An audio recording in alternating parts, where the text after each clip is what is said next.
भाइयों बहनों, आपने अगर ये नहीं देखे तो मैंने देखे हैं। जो डे केयर सेंटर होते हैं, यानी कि उसको सामान्य भाषा में कहा जाए तो दाई सेंटर बोला जाता है अगर हम देहाती भाषा में। और वो दाई सेंटर वो होते हैं कि जहाँ पर नौकरी पेशा पति पत्नी अपने छोटे बच्चों को, जो 6 महीने से और 12 महीने तक के बच्चों को वहाँ पर छोड़ कर जाते हैं और दोनों पति पत्नी ड्यूटी करते हैं। तनख्वाह उनके पास दोनों की भरपूर है, लेकिन बच्चे को डे केयर सेंटर में देके जाते हैं। आपने देखा होगा कि जो छोटे बच्चे हैं, अगर उनको माता पिता थोड़ी सी देर के लिए भी नहीं मिलते तो उनको कितना गुस्सा आता है।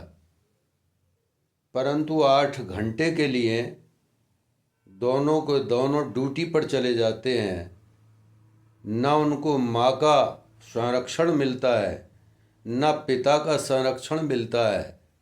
और किराए का जो उनको चुप करने वाले खिलाने वाले हैं, उनके पास उन बच्चों को छोड़ा जाता है।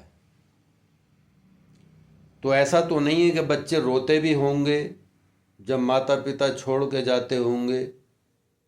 तो जब तक उनको माता पिता बच्चों को दिखाई दे रहे हैं तो संरक्षण देने वाले जो उनका जो है देखभाल सेंटर है, तो उनको प्यार करते होंगे। बाकी बाद में उनको झटका देते होंगे, डांटते होंगे, फटकारते होंगे या कुछ और खिलाते पिलाते होंगे, बहरहाल शांत करते होंगे। ऐसे में जब सायंकाल को वो बच्चे अपने माता पिता को आता हुआ देखते हैं तो उनकी नज़रों में गुस्सा ज़रूर रहता होगा, और रहता ही है। मैंने 1-2 बच्चों को देखा है, जब माता पिता सामने आए तो उन्होंने यही सोचा कि हमें छोड़ कर के आप कहाँ चले गए थे और अब लौट कर आ रहे हो। तो उनकी नज़रों में गुस्सा था और भावनात्मक दृष्टि से उनका दिल चोट खा रहा था। आप सोचिए, विचार कीजिए, ये चिंता और चिंतन का विषय है कि व्यक्ति का निर्माण कैसे होगा। व्यक्ति का निर्माण जहाँ से होता था वहाँ पर अब माता पिता पैसे की तरफ दौड़ रहे हैं। और एक भी अगर नौकरी करता तो बेहतर था, लेकिन माँ भी नौकरी करती है या पिता भी नौकरी करता है, तो ऐसे में विचार कीजिए कि हमारा जो सामाजिक भविष्य है संतानों की दृष्टि से, वो कैसा समाज बनेगा। वो कुंठित समाज होगा। बच्चों की भावनाओं में जो है सद्भावनाओं का विकास कैसे होगा। जिस माँ को बच्चे को रोता देख करके माँ जिस बच्चे को देखती है अपनी छाती से लगाती है, और जब वो छाती से लगता है तो वही धड़कन प्राप्त करता है जो गर्भकाल में उसने सुनी थी, तुरंत छाती से लग करके शांत हो जाता है वो। और किसी माँ को वो कितना भी छुपाए, कोई आदमी छुपाए, माँ बाप भी छुपाए, लेकिन छुपेगा नहीं। और जब माँ ही दूर हो जाएगी नौकरी के चक्कर में, तो बच्चों का सही निर्माण नहीं होगा। व्यक्ति का निर्माण कैसे होगा, सवाल इस बात का है।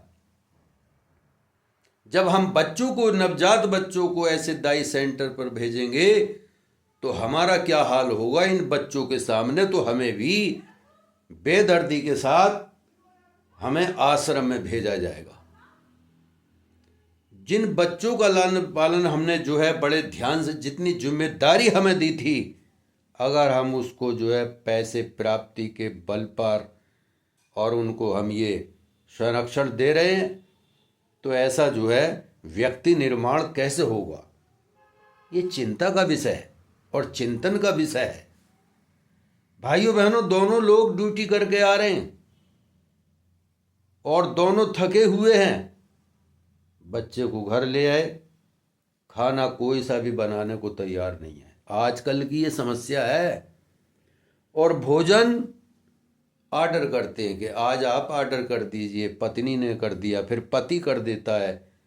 और वो किराए पर जो तमाम भोजन के पैकेट घरों पर पहुंचाने की व्यवस्था आजकल हो गई है, वो भोजन आता है। हम और हमारे बच्चे ताज़ा भोजन भी नहीं खा पा रहे हैं। आज ये स्थिति हो गई है कि हम जो है मनचाही वस्तुओं को अपने होटलों से मंगा सकते हैं, लेकिन सच्चे दिल और दिमाग से हम अपने घर भोजन बना करके बच्चों को खिलाएंगे तो उनके अंदर पौष्टिकता अलग ही होगी। क्या पता है ये भोजन कितने दिनों पुराना है, केमिकल लगा करके इसको रखा जाता है होटलों में और बेकार नहीं जाने देते। तो हम ऐसे भोजन को नौकरी के बल पर ऑर्डर दे करके हम कई कई दिनों तक भोजन भी नहीं बना पाते। विचार कीजिए कैसे व्यक्ति निर्माण होगा, कैसे समाज निर्माण होगा और हमारे देश के नागरिक कैसे जो है महामानव बन पाएंगे। इस पर आप मुझे कमेंट करके बताइए कि आपके विचार क्या हैं इस बारे में, और सुझाव बताइए और इस वीडियो को शेयर कीजिए।